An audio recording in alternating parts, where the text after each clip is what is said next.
It began as a toy over 500 years ago, but has evolved into one of the most versatile aircraft in the world. The machine that Wilbur Wright once thought worthless has become an indispensable part of our world. Now, helicopters on Modern Marvels.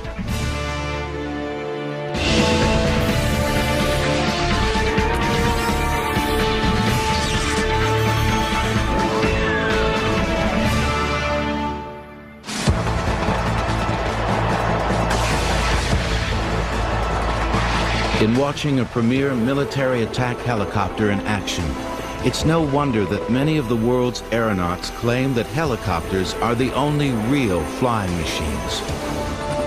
The craft that became known as the Angel of Mercy in war has become the jack of all trades of our airways. From a transporter of some of the world's most famous and powerful individuals, to aerial firefighters putting out some of our worst forest fires, from defender and protector of our neighborhoods, to the flying crane workhorses lifting over 12 tons, to one of the most important functions of this aircraft, the flying ambulance. Medevac helicopters have helped save thousands of lives a year. Yet less than 60 years ago, the only aircraft in the world that flies in 3 dimensions was still in its infancy.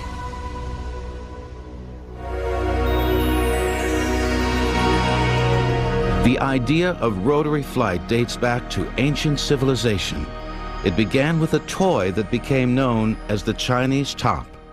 We know for a fact that 1,500 to 2,000 years ago, the Chinese already had spin-top toys where you pulled a string and a propeller device flew into the air. The implications of it, however, were not realized by the Chinese at that time. As the Chinese top made its way across Europe, it quickly became a popular curio. By 1463, the top even began to show up in paintings, such as the famous Christ Child, which depicts Jesus holding one of these toys. Shortly after, in 1483, the first known design concept of a helicopter was put on paper by one of the world's most famous theorists. Leonardo da Vinci was very actively pursuing the challenge of the helicopter with that famous sketch of his and with the description that if the cloth were properly varnished and this screw-like object were turned quickly enough, it would ascend into the air. And if you look back at it, fascinating how close Leonardo da Vinci was to solving the problem of flight. But the man was such a perfectionist that he went beyond the glider, and if he had just stopped for a moment and said, okay, I don't think I can build this, but if I just make it into a fixed wing, that man would have flown 500 years ago. Da Vinci was among many scientists who were teased by maple seeds and dandelion leaves in flight. Various insects and hummingbirds who hovered effortlessly in midair, turned any which way they pleased, and could fly in all directions. But without a sufficient source of power to lift a man, the idea of any mechanical flight would remain for centuries a dream.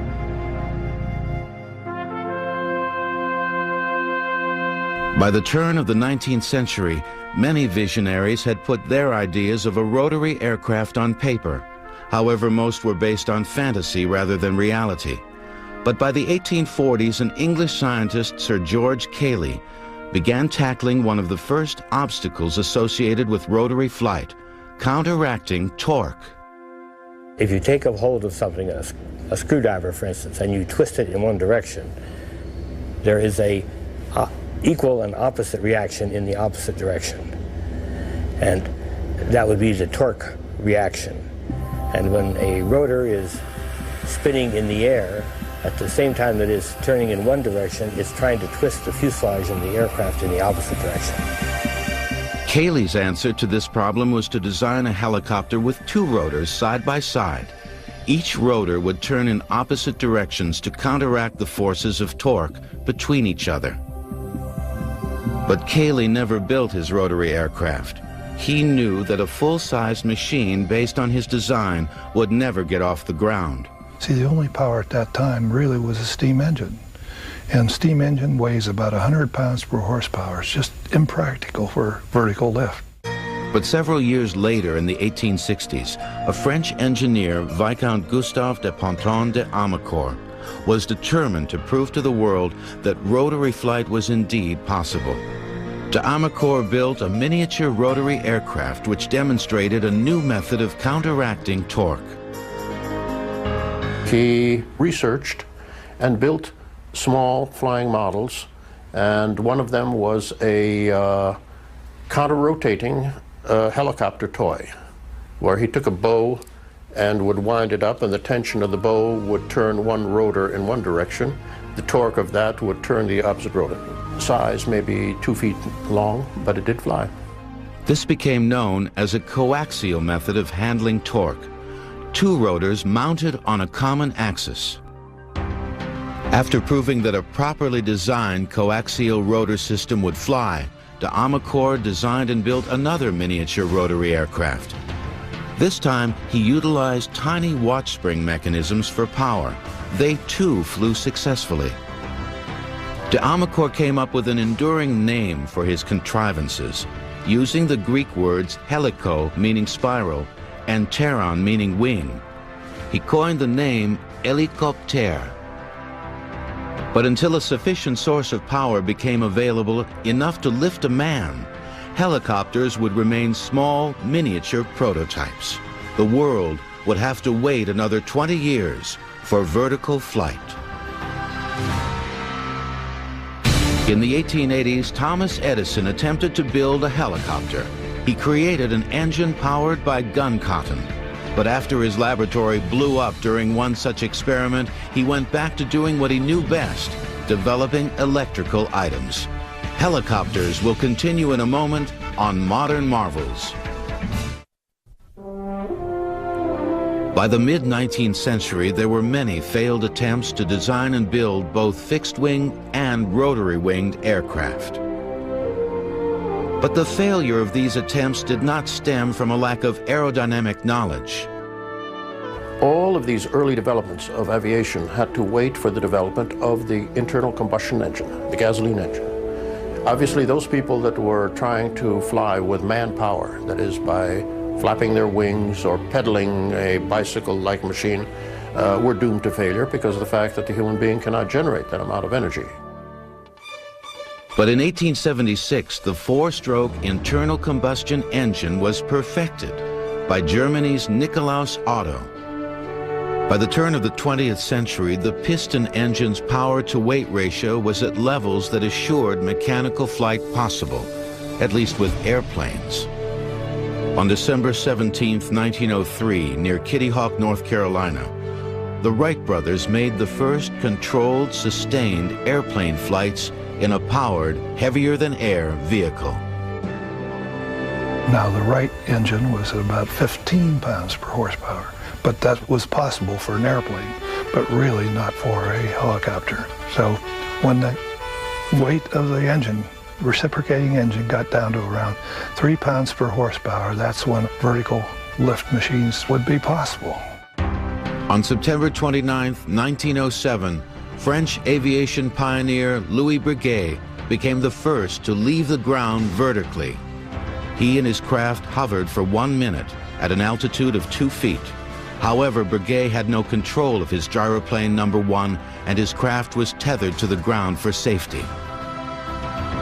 But on November 13, 1907, another French engineer, Paul Cornu, would also make aviation history. Hovering about a foot off the ground for several minutes, Cornu became the first person to ever rise vertically in a powered, heavier-than-air machine with no assistance from the ground. It was a true rotary free flight. But he too had little control of his machine. Although there were many engineers who followed in Cornu's footsteps, some even flying for up to 7 minutes, they all had the same problem: lack of complete control. In contrast, by the 1920s, United States Army Air Service planes were making the first flights around the entire world. it seemed that helicopter technology had quickly fallen behind that of the airplane. In 1925, a Spaniard, Juan de la Cierva, put the idea of a helicopter back into mainstream development. His invention, a completely new type of aircraft, the autogyro. Well, an autogyro has a rotor, and when the aircraft is moving forward through the air, the rotor acts a little bit like a windmill, where the forward motion of the aircraft moving through the air causes it to rotate. And when it rotates, it again is a rotating wing and is producing lift. But the forward motion of the autogyro is produced by a propeller very similar to what you would have on an airplane. An autogyro, which wasn't really vertical lift on the takeoff, but vertical lift landing, they could auto-rotate down and with very little ground run, plop down right in front of everybody, and especially at air shows, they would demonstrate that capability.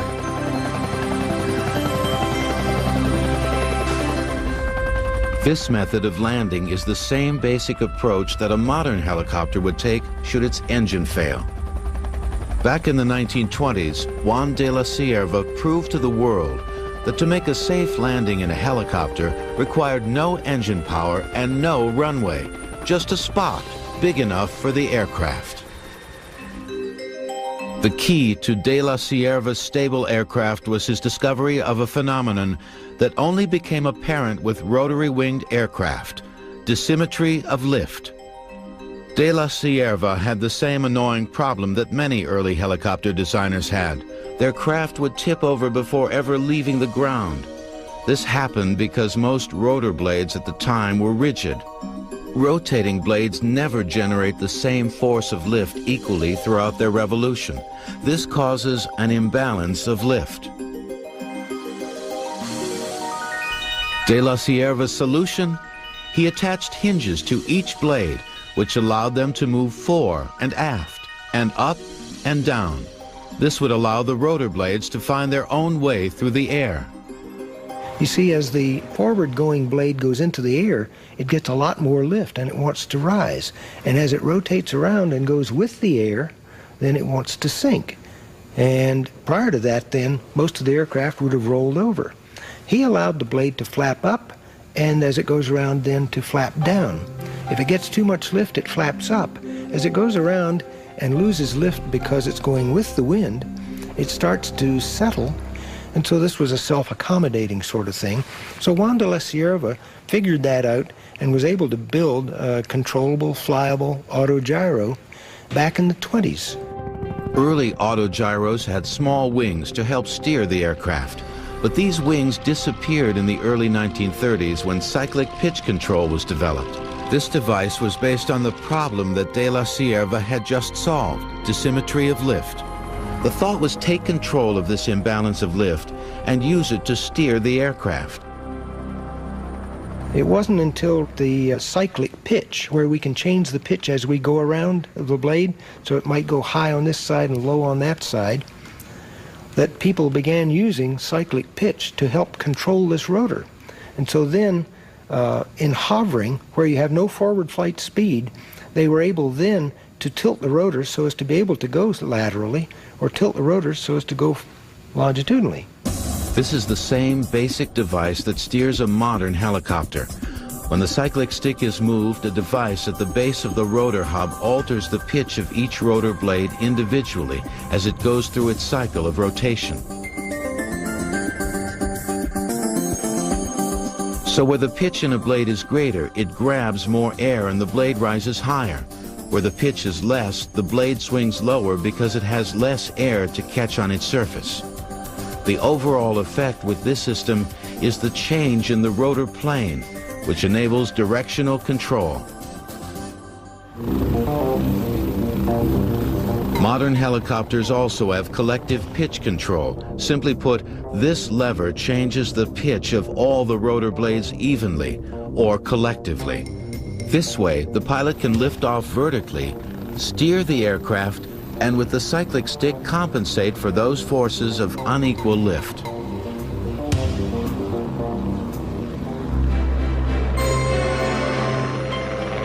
Thanks to these new technological breakthroughs back in the 1930s, the autogyro achieved practical success. The Detroit News used one to speed reporters to the scene of major stories. The U.S. Postal Service began test flights for its deliveries. There were even demonstrations held on the White House lawn for President Hoover, who called the autogyro the greatest achievement in aviation.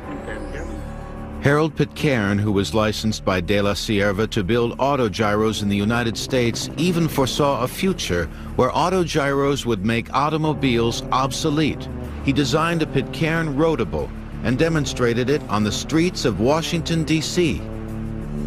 The rotable vehicle was all part of Pitcairn's dream, which he depicted in his promotional material, to have an autogyro in every garage. Well, Harold Pitcairn built some autogyros here in the United States back in the mid-1930s, which was right in the middle of the Great Depression, and nobody really had money for anything at that time. So, unfortunately, the autogyro, combined with its complexity and high cost, never allowed it to actually be that competitive. The autogyro's fate was sealed when in December 1940, its 41-year-old inventor, Juan de la Sierva, was killed in a commuter airplane accident in London. But by solving many of the autogyro's problems, de la Sierva and his colleagues had opened the way at last for the practical helicopter. The world wouldn't have to wait long. Two men working independently of each other were about to push helicopters into the modern era. On April 22, 1931, Amelia Earhart set a world's altitude record for autogyros at 18,400 feet. Helicopters will continue in a moment on Modern Marvels.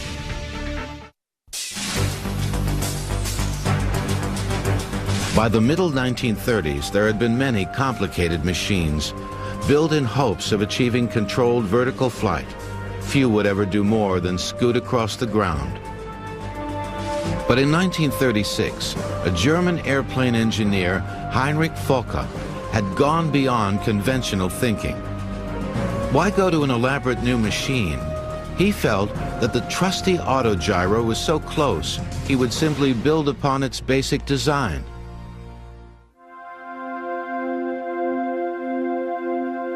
Professor Heinrich Fokker was a very brilliant aerodynamicist, a very, very great pioneer who started with the autogyro and then built up his know-how of rotary wings and the lifting and the vibrations and the capabilities. And from there, it was almost a natural step for him in 1935, 1936 to attack the problem of the helicopter, which he very successfully attacked. It resulted in the building of two small helicopters.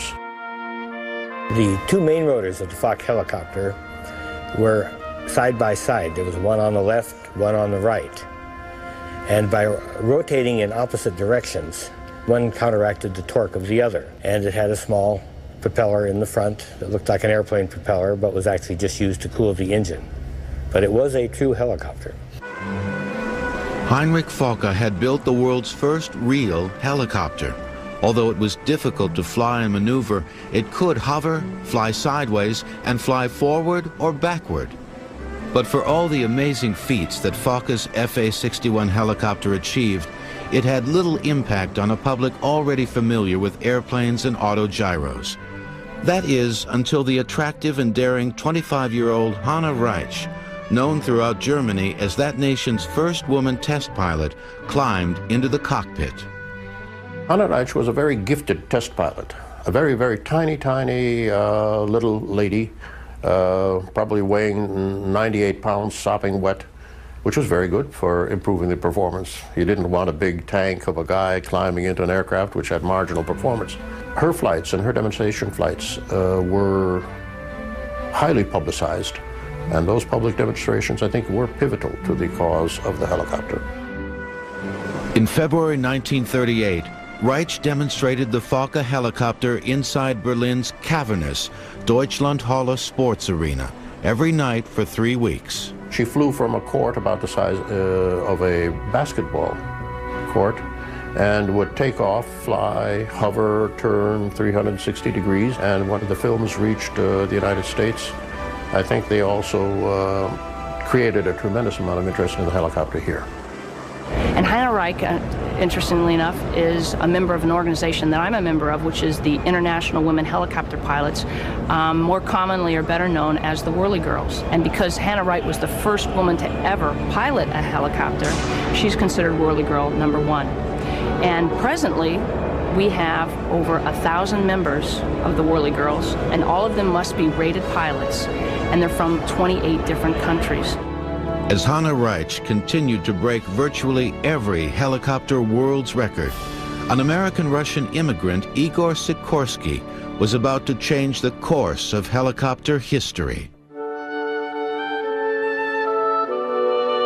Igor Sikorsky was no stranger to aeronautics.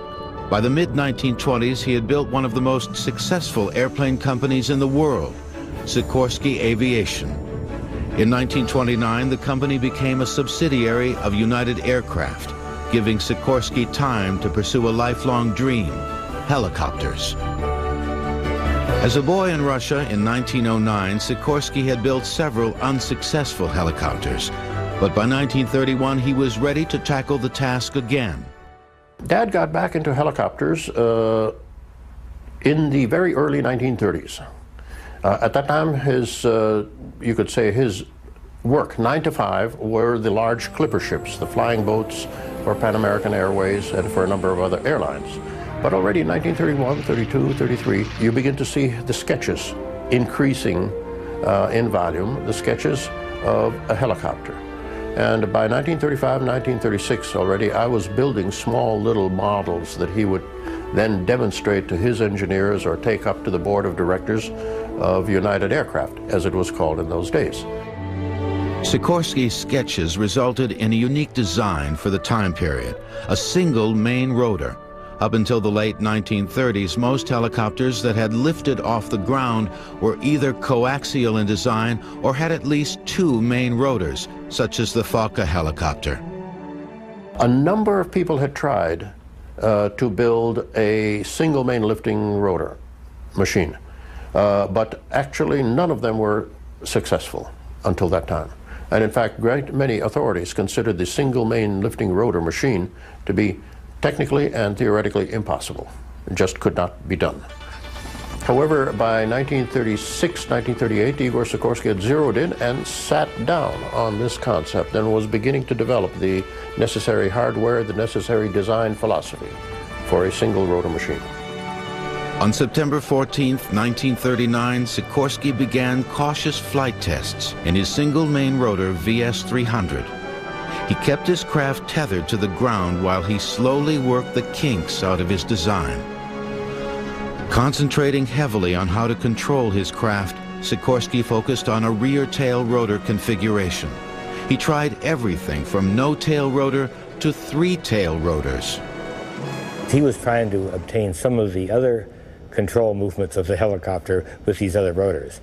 He finally got rid of the rest of the other ones and ended up with a single tail rotor back there to counteract torque and also to give the pilot control of rotating the helicopter to the left or rotating it to the right. So the tail rotor really performs both of those functions, counteracting torque and providing directional control. The tail rotor was, and it still is with modern helicopters, controlled with foot pedals. When the pilot wants to turn the helicopter to the left, he pushes the left pedal in, which decreases the angle of the rear rotor blades, allowing the natural forces of torque to turn the fuselage to the left. Pushing in the right pedal increases the pitch of the rear rotor blades, causing them to bite the air harder and overcompensates the forces of torque, and the aircraft swings to the right. But for Igor Sikorsky in 1940, creating this design concept did not happen overnight. There were many flight tests that would demand numerous modifications, so many that Sikorsky's mechanics affectionately nicknamed the VS-300 as Igor's nightmare. The memories are very vivid of the very early flights of VS-300. Those benign, beautiful, warm spring days of 1940, as the helicopter would be hovering just in a parking lot behind the Sikorsky factory. And I remember you could touch it the way you could touch a living thing like a horse or a dog. And you had that affection for it. Igor Sikorsky's VS-300 was America's first successful helicopter. His design and patent became the basis for future modern helicopters. Our Army Air Force at that time became very interested in the aircraft and gave him $50,000 to finish the development of that aircraft. United Aircraft, of course, added a lot of money to that, and they developed then, under Air Force contract, the XR-4. And that's the aircraft that's sitting behind me, is the first then production aircraft. This is the only remaining prototype of the XR-4. By the end of World War II, over 400 Sikorsky helicopters had rolled off the assembly lines. Military leaders first thought of the helicopter as a scouting tool, but the helicopter quickly proved to be capable of much more. During the last years of World War II, many stranded victims were rescued in spots that only the helicopter could reach. The military was impressed with the life-saving potential of this new machine. The helicopter had shown that it could be a truly useful aircraft, a rotary-winged angel of mercy. In years to come, it would be that and more, in peace as well as war. The first helicopter hoist rescue took place in November 1945 with the Sikorsky R-5. The helicopter pulled 2 seamen from a sinking barge off the coast of Connecticut. Helicopters will continue in a moment on Modern Marvels. Early helicopter pioneers all had one thing in common. There wasn't much of a technological track record to follow. Much of the early designs were based on intuition. Well, use your best judgment and your imagination and do what you think you have to do to conceive and develop a system that will work. If it works, you made it. Like we did 55 years ago on the 11th of April, 1943. Frank Piasecki built and flew America's second successful helicopter, the Piasecki PV-2. Just like Igor Sikorsky before him, Piasecki's first flights in a helicopter were tethered to the ground for safety. It was a kind of a windy day, but we started the machine up, and we had my mother's clotheslines I borrowed to hold the machine to the ground. And all of a sudden, a gust of wind came along, lifted me up off the ground, broke the ropes. Everybody ran away, and just by some stroke of the Lord, I moved my hand in the right direction and countered the turn that the wind did, and came back on the ground and stopped. And the machine was saved. And that was our first takeoff. Piasecki's PV-2 helicopter evolved into a fully controllable aircraft. Just like the other early helicopter pioneers, Piasecki's machine took months to perfect.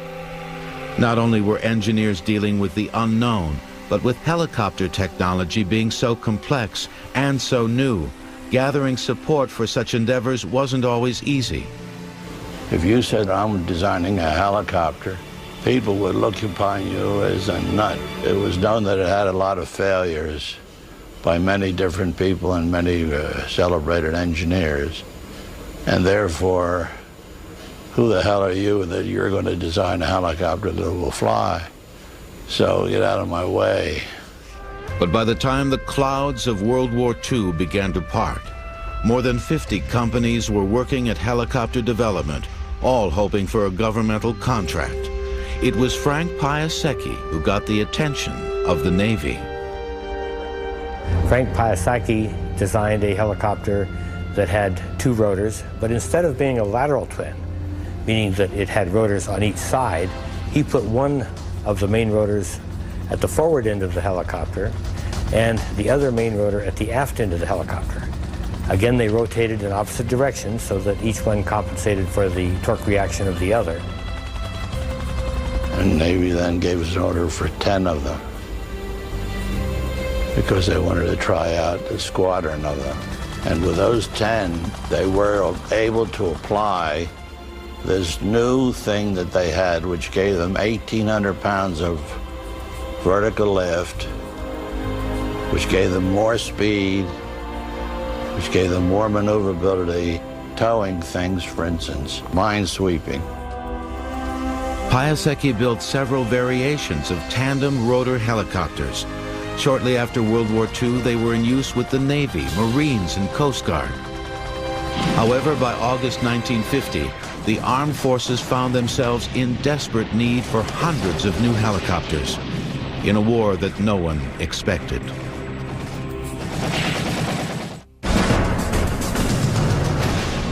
Without a doubt, the Korean War convinced all of the skeptics, because within a few months after the start of the war, the helicopter had gone to almost priority number one. It was used for medical evacuation. It began to be used for the rescue of pilots down behind enemy lines. At first, the majority of the helicopters in use were Frank Piasecki's PV-3s, more commonly known as Flying Bananas. Also in use were Igor Sikorsky's S-51 helicopters. But for medical evacuation, a smaller, lightweight helicopter was needed. The design came from a brilliant young inventor, Arthur Young, who worked for the famous Bell Aircraft Corporation. Young had built America's third successful helicopter, the Bell Model 30. This craft first flew on June 26, 1943, only 2 months after Piasecki had lifted off the ground for the first time. Yet 2 years later, after an evolution of refinements and improvements, Arthur Young churned out the Bell 47 helicopter. The Bell 47 became the symbol of hope for American soldiers during the Korean War. They soon became an integral part of MASH units, or Mobile Army Surgical Hospitals. With its bulbous plastic cockpit, the Bell 47 quickly became one of the most recognizable helicopters in the world. Its characteristic clop, clop, clop, clop sound resulted in the coined term chopper. And by the end of the Korean War, I believe the helicopter had evacuated well over 100,000 wounded troops and had, what is equally significant, had rescued and brought to safety something like 1,200 pilots from behind enemy lines. Men that would have faced capture, starvation, torture, and probably death if it had not been for the helicopter.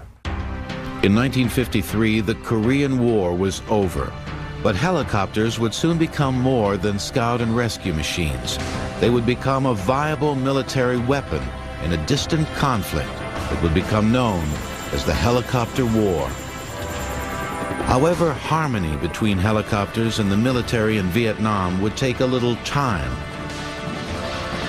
Virtually all helicopters utilized piston engines, which relative to their size and weight were bulky and weak. When enlarged, they took up too much space and could barely lift themselves and a large payload. The military quickly turned to the turbine engine, a source of power that throughout the 1950s was still in the experimental stages. But by the 1960s, after a series of refinements and improvements, the turbine engine was in mass production. The turbines were not introduced into helicopters until the mid to late 50s. And by the time the Vietnam War had gotten into full swing, the military had converted most of its helicopters to turbine engines. And again, those helicopters were all fairly large, and the turbine engine functions very well in helicopters of that size. It gives them a much better power-to-weight ratio. A turbine engine has a spinning fan that sucks air into a combustion chamber where it is mixed with fuel and ignited. As the fuel burns, it produces hot gases which shoot into the turbine, causing it to spin. Attached is a shaft that turns the rotor and any other devices connected to it, such as gearboxes for the rear tail rotor and power generators, etc. A reciprocating engine, for the horsepower it delivers, its weight to horsepower ratio is generally about equal. So, I mean, if you had a 400 horsepower engine, it's going to weigh about 400 pounds. In a turbine engine, it's about half. If you have a 400 horsepower engine, it's going to weigh about 200 pounds. And in a helicopter, just like any aircraft, weight is precious. It was a turbine-driven helicopter that became the symbol of the Vietnam War. The Bell HU-1, more commonly known as the Huey, a nickname the Army pilots came up with based on the helicopter's initials. My first few months in Vietnam was flying Hueys. I think the Huey was the most versatile helicopter in the Vietnam War, and like I say, I think it became one of the most versatile helicopters ever built, just by its pure design and its capabilities. Easy to train pilots for. Take enough troops, a squad, say. You could put hard mounts on the outside of the aircraft and turn it into a gun platform if it had to be. You could put litters inside and use it as an air ambulance. You could take an aircraft and configure it very quickly for 3 or 4 or 5 different kind of missions. But flying these machines in war exposed both pilot and aircraft to great risk. While rescuing wounded soldiers, often from the front lines, helicopters became large moving air targets for the enemy. There was really nothing really bulletproof about a Huey other than that it was a pretty simple design, and there was a few critical components, and if they were hit, it would knock it out of the sky. There was a lot of helicopters lost in Vietnam, and a lot of helicopter pilots lost their lives in Vietnam because of just the pure exposure, just the amount of hours that were flown. But there was not a more welcome sight to American troops fighting in flooded paddies and look-alike villages than that of the Bell HU-1. The Huey was looked upon as an angel of mercy, one of the most respected machines of that war. I think of the Huey affectionately because we were raised with it. In fact, I'm getting, you get a little emotional just thinking about it. That pop, pop, pop, pop, pop, so classic of a Huey. I went from being an apprehensive manipulator of the controls to becoming a helicopter pilot in the Huey, and I think I'll just always remember that. I'm very fortunate that our department operates a surplus Huey, and I occasionally get to fly it, and I hope it's the last helicopter I fly. I'll always have a soft spot in my heart for the Huey. By the end of the Vietnam conflict, the helicopter had proven itself as an efficient and ubiquitous servant in war. But soon, the world would see that the most dramatic helicopter duty remained the same in peace as in war, rescue.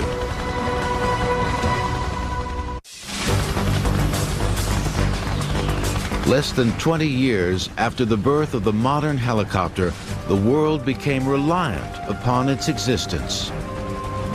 I think certainly that to the Army of the United States, and I would dare say to the armies of a number of military services around the world, the helicopter certainly is as indispensable as the jet fighter is to the air forces of the world. It does provide you simply with the capability to continue military operations in areas that would be inaccessible with anything but the helicopter. Currently, the latest in helicopter technology can be found in some of the various military machines, such as the Boeing Sikorsky Comanche. This stealth machine can fly at speeds up to 200 miles per hour and execute snap turns in 4.5 seconds. The Comanche can fly sideways or backwards at 70 miles per hour, while the pilot utilizes the craft's advanced radar and infrared sensors. In seconds, the Comanche's computers can scan miles of a battlefield, instantly prioritize all hostile targets, including tanks, trucks, and even other helicopters. While displaying the targets for crew identification, the system selects the optimum weapon to neutralize each, either from its own extensive weapon systems or by relaying encrypted information to other air or ground commanders. the civilian side of helicopter technology is no less important. Helicopters are always on standby for our safety and benefit.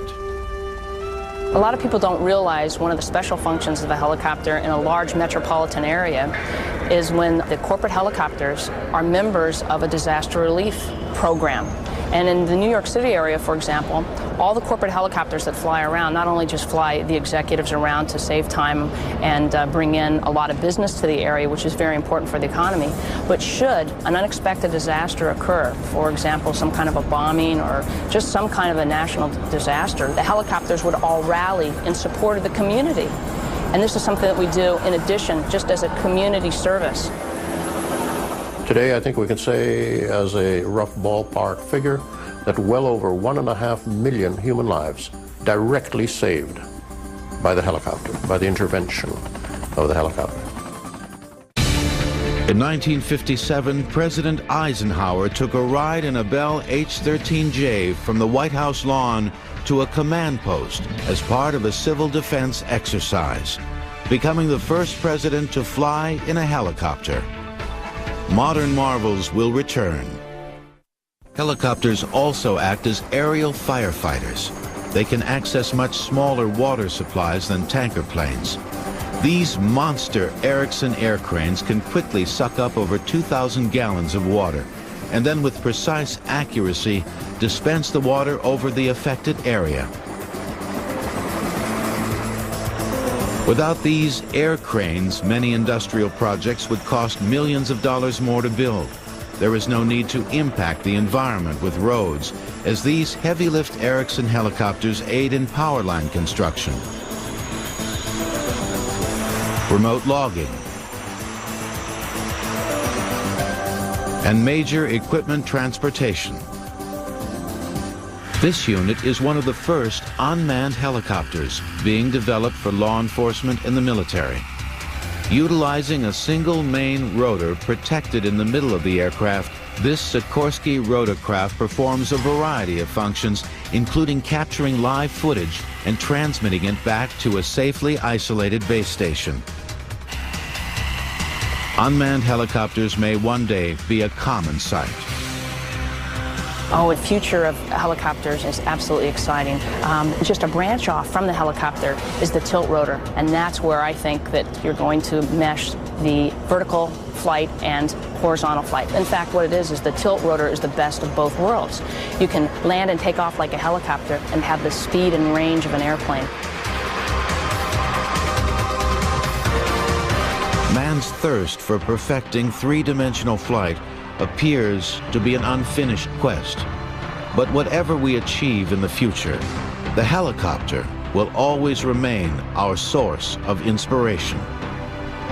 But I think the most special thing about the helicopter is the fact that it allowed man to live what had been considered up to now a dream.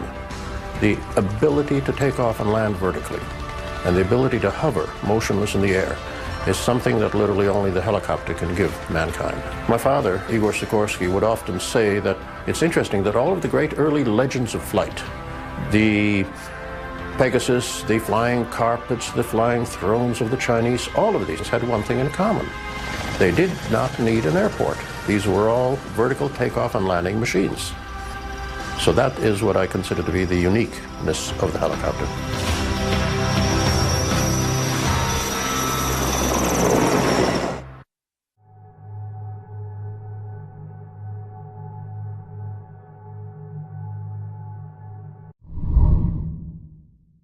Direction, there is a equal and opposite reaction in the opposite direction, and that would be the torque reaction.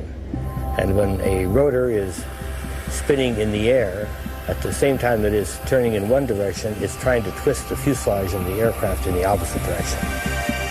Cayley's answer to this problem was to design a helicopter with two rotors side by side. Each rotor would turn in opposite directions to counteract the forces of torque between each other. But Cayley never built his rotary aircraft. He knew that a full-sized machine based on his design would never get off the ground. See, the only power at that time really was a steam engine. And steam engine weighs about 100 pounds per horsepower. It's just impractical for vertical lift. But several years later, in the 1860s, a French engineer, Viscount Gustave de Ponton de Amécourt, was determined to prove to the world that rotary flight was indeed possible. De Amécourt built a miniature rotary aircraft which demonstrated a new method of counteracting torque. He researched and built small flying models, and one of them was a counter-rotating helicopter toy, where he took a bow and would wind it up, and the tension of the bow would turn one rotor in one direction. The torque of that would turn the opposite rotor. Size maybe 2 feet long, but it did fly. This became known as a coaxial method of handling torque. Two rotors mounted on a common axis. After proving that a properly designed coaxial rotor system would fly, de Amécourt designed and built another miniature rotary aircraft. This time, he utilized tiny watch spring mechanisms for power. They too flew successfully. De Amécourt came up with an enduring name for his contrivances, using the Greek words helico, meaning spiral, and pteron, meaning wing. He coined the name Helicopter. But until a sufficient source of power became available, enough to lift a man, helicopters would remain small, miniature prototypes. The world would have to wait another 20 years for vertical flight. In the 1880s, Thomas Edison attempted to build a helicopter. He created an engine powered by gun cotton. But after his laboratory blew up during one such experiment, he went back to doing what he knew best, developing electrical items. Helicopters will continue in a moment on Modern Marvels. By the mid-19th century, there were many failed attempts to design and build. Were properly varnished, and this screw-like object were turned quickly enough, it would ascend into the air. And if you look back at it, fascinating how close Leonardo da Vinci was to solving the problem of flight. But the man was such a perfectionist that he went beyond the glider, and if he had just stopped for a moment and said, okay, I don't think I can build this, but if I just make it into a fixed wing, that man would have flown 500 years ago. Da Vinci was among many scientists who were teased by maple seeds and dandelion leaves in flight. Various insects and hummingbirds who hovered effortlessly in midair, turned any which way they pleased, and could fly in all directions. But without a sufficient source of power to lift a man, the idea of any mechanical flight would remain for centuries a dream.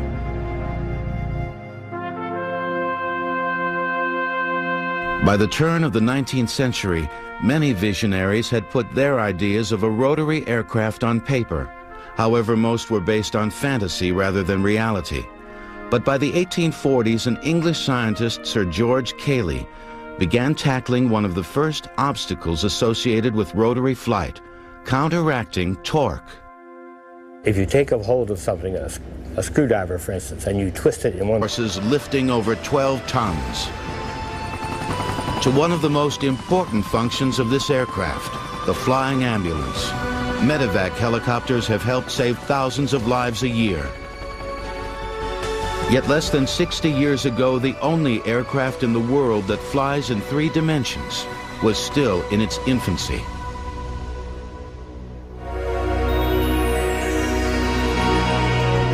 The idea of rotary flight dates back to ancient civilization. It began with a toy that became known as the Chinese top.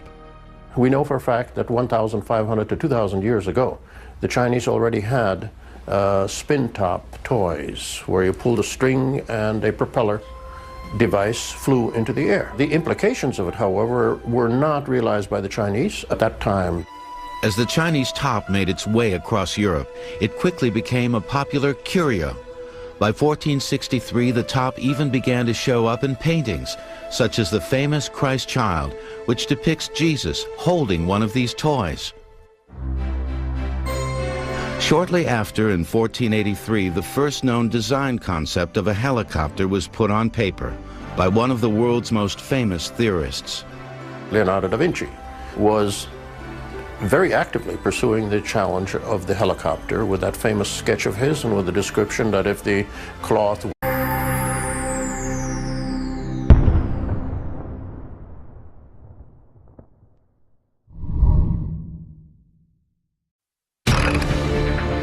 It began as a toy over 500 years ago, but has evolved into one of the most versatile aircraft in the world. The machine that Wilbur Wright once thought worthless has become an indispensable part of our world. Now, helicopters on Modern Marvels.